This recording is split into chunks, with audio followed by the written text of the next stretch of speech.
আমরা যখন এই সন্দেশখালীতে এসে উপস্থিত হয়েছি, আমরা কথা বললাম স্থানীয় বাসিন্দাদের সঙ্গে। তাদের অভাব অভিযোগ বিভিন্ন আমরা আমাদের খবরের মধ্য দিয়ে আপনাদের সামনে পেশ করছি। নিউজ আজকে শরীর পথের মধ্যে আপনারা নিশ্চয়ই দেখতে পারবেন এই সন্দেশখালীর মানুষের কত সমস্যা, কতই বা তাদের যন্ত্রণা। আমরা কথা বলছি এক স্থানীয় বাসিন্দার সঙ্গে, তিনি তার বিভিন্ন সমস্যা তুলে ধরবেন আমাদের সঙ্গে। আচ্ছা, আপনার নামটা আগে বলুন। অনিল দাস। আপনি যে এই সমস্যা দেখতে পাচ্ছেন, সন্দেশখালীর মানুষ একবার বিদ্রোহ করেছে, এই যে মহিলারা ঘর থেকে বাইরে বেরিয়ে এসছে, আপনি কি বলবেন এই বিষয়ে? আমাদের শিবু হাজরা উত্তম সর্দার যা নির্যাতন করেছে আচ্ছা, আজ কয়েক বছরের মধ্যে, তাতে গ্রামের মানুষ কেউ মানে অশান্তির মাধ্যমে, আর শিবু হাজরা এইসব জমি জায়গা জোর করে নিয়েছে, আমরা ঘেরে দেবো না, জোর করে নিয়ে বেরি করেছে।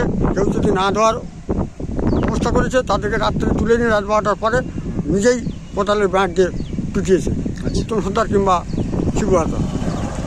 আর যাই হোক, আর আমাদের এখানে পায়খানা বাথরুম দেবে বলে সব মেয়েদের কাগজপত্র নিয়ে 300 করে দিয়েছে, 900 করে টাকা নিয়েছে, ভ্যান 300 ইট ঢুকেছে, 300 ইটের 300 টাকা নিয়েছে লেবার খরচ, আর ইট বালি সিমেন্ট পৌঁছায়নি, পায়খানা বাথরুম হয়নি। কারণ আপনি বলছেন যে মাল দেয়নি অথচ টাকা লোপাট হয়ে গেছে, এর অভিযোগটা শিবপ্রসাদ হাজরার বিরুদ্ধে রয়েছে। শিবপ্রসাদ হাজরা আর ওর সঙ্গে ওই বীরেন দাসের ছেলে ভেটাই বলে যুক্ত, ওরাই আমার কাছে। এরা তো স্থানীয় তৃণমূলের নেতা বা জেলা পরিষদের প্রার্থী থেকে সদস্য হয়েছে শিবপ্রসাদ হাজরা, যে বর্তমানে জেলে রয়েছে। শিবপ্রসাদ হাজরার সঙ্গে জড়িত আছে শিবপ্রসাদ পিয়ে বললে চলে, ভেটাই দাস, সুজিত দাস, সঞ্জু সিং, রঞ্জু সিং, লালটু বোস।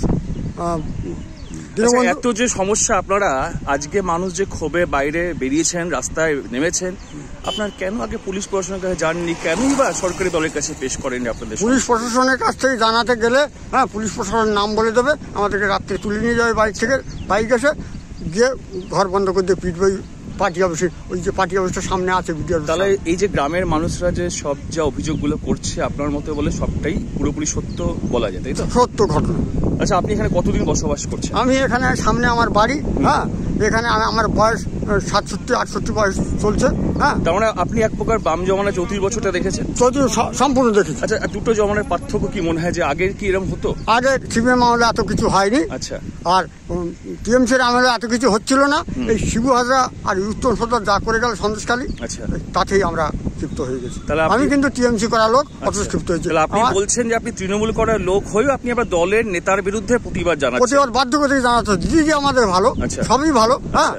এই যারা নেতা ছিল শিবু হাজরা বিশেষ করে, আর উত্তম সর্দার, আর এই সঞ্জু যার নাম বললাম, তৃণমূল, এরাই কজন আমাদেরকে দলে বিশেষ করে দিয়ে। আর এখন আপনাদের প্রশাসনের কাছে কি আপনাদের অভিযোগ থাকবে বা কি করণীয় উচিত প্রশাসনের বলে আপনারা মনে করেন? প্রশাসনের কাছে অভিযোগ থাকবে, আমরা যেন শান্তিতে থাকতে পারি, ভোটের পরিষ্কার ভোট হোক, যে দল আসবে, আর কাউকে বলবো না যে এ খারাপ সে খারাপ বলতে যাবো না।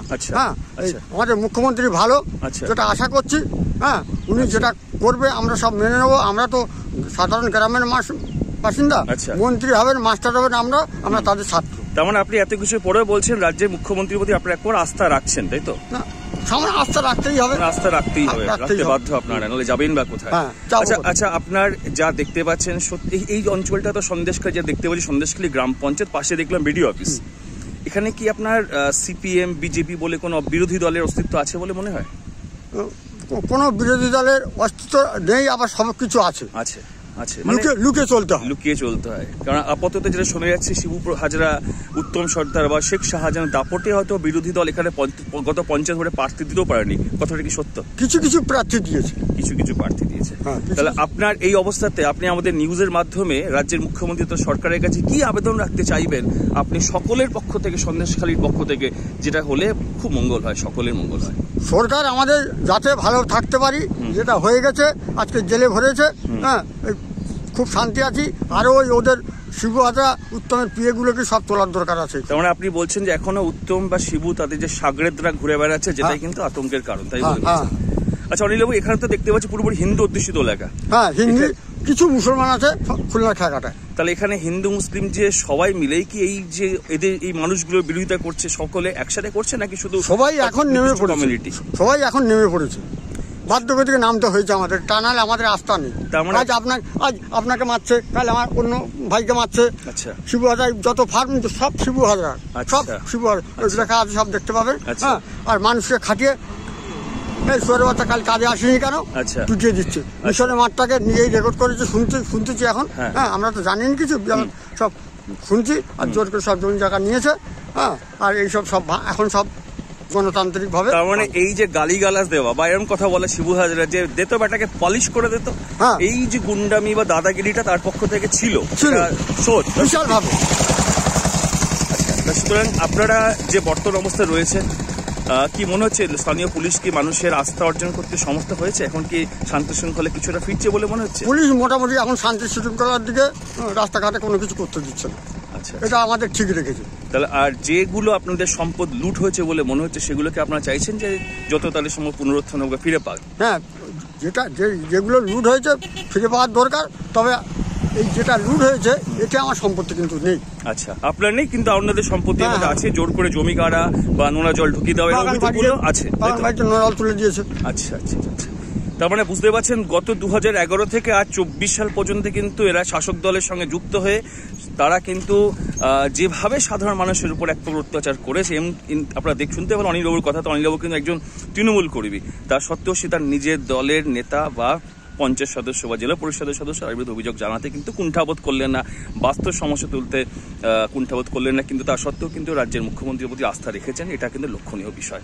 এবং পুলিশ প্রশাসন যে কাজ করছেন এখানে পজিটিভলি আইন শৃঙ্খলা বা শান্তি শৃঙ্খলা ফেরার জন্য, এটা কিন্তু একটা লক্ষণীয় বিষয়। অনিলবাবু, আমরা আশা করবো যে আপনারা শান্তি শৃঙ্খলা তাড়াতাড়ি ফিরুক, আপনারা ভালো হবে, একটা আইনের শাসনে বসবাস করুক এবং রাজ্যের সরকারের তাদের চোখ খুলুক এবং তারা কোনটা ঠিক কোনটা বেঠিক সেটা বিচার করুক। আশা করি এটা আমরা রাজ্যের সাধারণ নাগরিক ভোটের মাধ্যমে হবে। এবং এটা আপনারা দাবি করছেন যে ভোটের মাধ্যমেই গণতান্ত্রিক পথেই বিচার হোক, জোর জবরদস্তি বা ভোট লুটের আপনারা পক্ষে নন, এটা আপনারা আশা করছেন। অজস্র ধন্যবাদ অনিলবাবু আপনার সাথে কথা বলার জন্য, নিউজ আজকের সঙ্গে কথা বলার জন্য। সঙ্গে থাকুন, দেখতে থাকুন নিউজ আজ।